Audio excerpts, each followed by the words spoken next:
ಇದು ಫಸ್ಟ್ ಕನ್ನಡ. ನೀವು ನೋಡ್ತಿರೋದು ಇದು ಕ್ರೈಮ್ ಅಂದ್ರೆ ಕಾರ್ಯಕ್ರಮ. ನಾನು ಉಮರ್ ಫಾರೂಕ್. ಜನ್ಮ ಕೊಟ್ಟ ತಂದೆ, ಹೊತ್ತು ಬೆಳೆಸಿದ ತಂದೆ, ಮಗಳ ಪಾಲಿಗೆ ರಕ್ಷಕನಾಗಬೇಕಾಗಿದ್ದವನು ರಾಕ್ಷಸ ಆಗ್ಬಿಟ್ರೆ ಏನಾಗುತ್ತೆ? ಉತ್ತರ ಮಂಜೇಶ್ವರದಲ್ಲಿ ನಡೆದ ಈ ರಕ್ತ ಚರಿತ್ರೆ. ಮಣ್ಣಿನ ಮೇಲಿನ ಆಸೆ ಮನುಷ್ಯತ್ವವನ್ನೇ ಮರೆಸಿಬಿಡುತ್ತೆ ಅನ್ನೋದಕ್ಕೆ ಈ ಘಟನೆಯ ಜೀವಂತ ಸಾಕ್ಷಿ. ಆಸ್ತಿ ಅನ್ನೋ 2 ಅಕ್ಷರ ಇವತ್ತು ಒಂದು ನಗುವ ಕುಟುಂಬವನ್ನೇ ಸ್ಮಶಾನ ಮಾಡಿದೆ. ಅಪ್ಪನ ಸಿಟ್ಟಿಗೆ ಮಗಳು ಬಲಿ, ಮತ್ತೊಬ್ಬನೂ ಬಲಿ. ನೆತ್ತು ಹರಿಸಿದವ ಈಗ ಜೈಲು ಪಾಲು. ಹಾಗಾದ್ರೆ ಮಂಜೇಶ್ವರದಲ್ಲಿ ನಡೆದ ಡಬಲ್ ಮರ್ಡರ್ ಸ್ಟೋರಿ ಬಗ್ಗೆ ಡೀಟೇಲ್ ಆಗಿ ಇವತ್ತಿನ ಎಪಿಸೋಡ್ ನಲ್ಲಿ ನೋಡ್ತಾ ಹೋಗೋಣ. ಅದು ಮಂಜೇಶ್ವರದ ತುಮಿನಾಡು. ಸೋಮವಾರ ಸಂಜೆ ಅಲ್ಲಿ ಕೇಳಿಸಿದ್ದು ನಗುನೂ ಅಲ್ಲ, ಅಳುವಿನ ದನಿಯೂ ಅಲ್ಲ, ಬದಲಿಗೆ ಸಾವು ನೋವಿನ ಚೀರಾಟ. 17 ವರ್ಷದ ಜುಮೈಲಾ, ಹೂವಿನಂತ ಹುಡುಗಿ, ಇನ್ನೂ ಪ್ರಪಂಚವನ್ನ ಸರಿಯಾಗಿ ನೋಡದ ಆ ಯುವತಿ ಇವತ್ತು ಮಣ್ಣಾಗಿದ್ದಾಳೆ. ಅದು ಬೇರೆ ಯಾರಿಂದನೂ ಅಲ್ಲ, ಜನ್ಮ ಕೊಟ್ಟ ಸ್ವಂತ ಅಪ್ಪನಿಂದಾನೆ. ಇವನೇ ನೋಡಿ ಆ ಪಾಪಿ ತಂದೆ. ಹೆಸರು ಉಮರ್ ಫಾರೂಕ್. ವಿದೇಶದಲ್ಲಿದ್ದಾಗ ಮಗಳ ನೆನಪಾಗ್ತಾ ಇತ್ತು. ಆದ್ರೆ 3 ತಿಂಗಳ ಹಿಂದೆ ಊರಿಗೆ ಬಂದವನ ತಲೆಯಲ್ಲಿ ಓಡ್ತಾ ಇದ್ದದ್ದು ಬರೀ ಆಸ್ತಿ ಆಸ್ತಿ ಆಸ್ತಿ.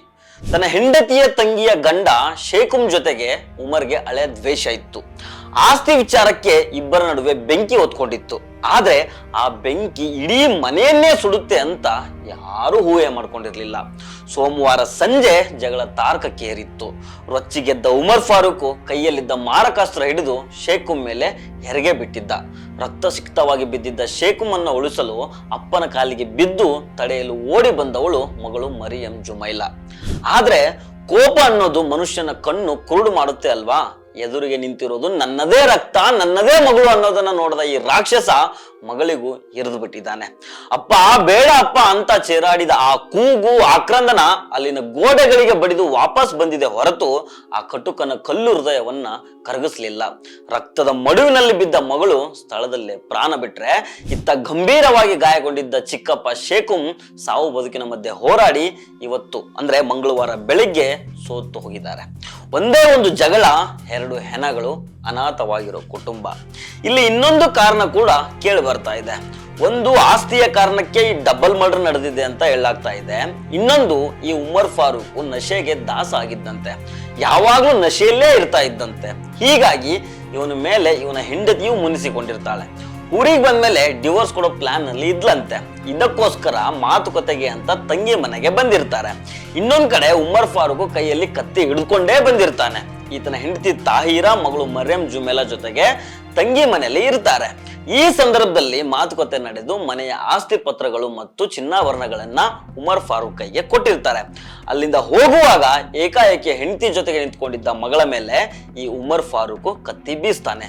ತಡೆಯೋದಿಕ್ಕೆ ಬಂದ ನಾದಿನಿಯ ಗಂಡನ ಮೇಲೂ ಅಟ್ಯಾಕ್ ಮಾಡಿದ್ದಾನೆ. ಈ ವರ್ಷನ್ ಕೂಡ ಕೇಳಿ ಬರ್ತಾ ಇದೆ. ಹೀಗಾಗಿ ಇದು ಒಂದು ಕಾರಣ ಇರಬಹುದು ಅನ್ನೋ ಮಾತಿದೆ. ಒಂದ್ ಕಡೆ ಆಸ್ತಿ ಜಗಳ, ಇನ್ನೊಂದ್ ಕಡೆ ಹೆಂಡತಿಯ ಜೊತೆಗೆ ಕೌಟುಂಬಿಕ ಕಲಹ. ಇವೆರಡೂ ಈತನ ಒಳಗೆ ಸೇರ್ಕೊಂಡು ರಾಕ್ಷಸ ಕೆಲಸವನ್ನ ಮಾಡಿಸಿದೆ ಅಂತ ಹೇಳಲಾಗ್ತಾ ಇದೆ. ಸದ್ಯ ಪೊಲೀಸರು ಆರೋಪಿ ಉಮರ್ ಫಾರೂಕ್ನ ಕೈಗೆ ಕೋಳ ತೊಡಿಸಿದ್ದಾರೆ. ಆದ್ರೆ ಹೋದ ಪ್ರಾಣಗಳು ವಾಪಸ್ ಬರುತ್ತಾ ಸ್ವಾಮಿ?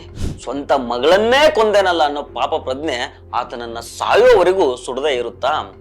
ಆಸ್ತಿ ಗಳಿಸಬಹುದು, ಆದ್ರೆ ಪ್ರೀತಿ ವಿಶ್ವಾಸ ಹೋದ್ರೆ ಮತ್ತೆ ಸಿಗೋದಿಲ್ಲ. ಈ ಘಟನೆ ಬಗ್ಗೆ ನೀವೇನಂತೀರಾ? ತಪ್ಪದೆ ಕಮೆಂಟ್ ಮಾಡಿ ತಿಳಿಸಿ. ನಮಸ್ಕಾರ.